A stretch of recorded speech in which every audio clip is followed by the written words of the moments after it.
إن الله عز وجل شرع لعباده الدعاء وأمرهم بذلك ووعدهم الإجابة، فقال سبحانه: ادعوني أستجب لكم. وقال عز وجل: وإذا سألك عبادي عني فإني قريب أجيب دعوة الداع إذا دعان فليستجيبوا لي وليؤمنوا بي لعلهم يرشدون. والدعاء له شروط، من أهمها حضور القلب، يكون يدعو بقلب حاضر خاشع لله، يعلم أنه سبحانه مجيب الدعاء وأنه قادر على كل شيء جل وعلا. ما يدعو بقلب غافل معرض، لا، يقبل على الله بقلبه، يرجو إجابته، يعلم أنه سبحانه هو القادر على كل شيء، وأنه الغني الحميد، وأنه الحكيم العليم.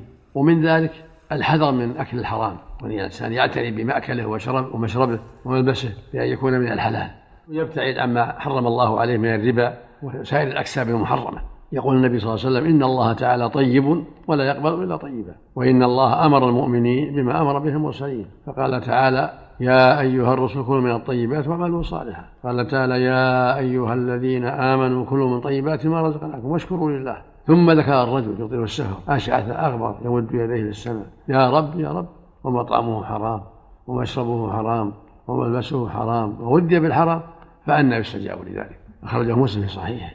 وهذا وعيد شديد يدل على أن تعاطي الحرام في المأكل والمشرب والملبس من أعظم أسباب حرمان الإجابة. ومن ذلك أيضا أن يتحرى أوقات الإجابة، من أسباب الإجابة أن يتحرى أوقات الإجابة كجوف الليل وآخر الليل، الثلث الأخير، وبين الأذان والإقامة، وآخر الصلاة قبل أن يسلم، بعدما يقرأ التحيات والصلاة على النبي صلى الله عليه وسلم والتعوذ بالله من 4 يدعو قبل أن يسلم. كذلك ما بين أن يجلس الإمام لخطبة الجمعة إلى أن تقضى الصلاة إذا دعا في هذه الحال في سجوده، أو في آخر الصلاة قبل أن يسلم يوم الجمعة، وهكذا آخر ساعة من يوم الجمعة بعد العصر، كل هذه من أوقات الإجابة.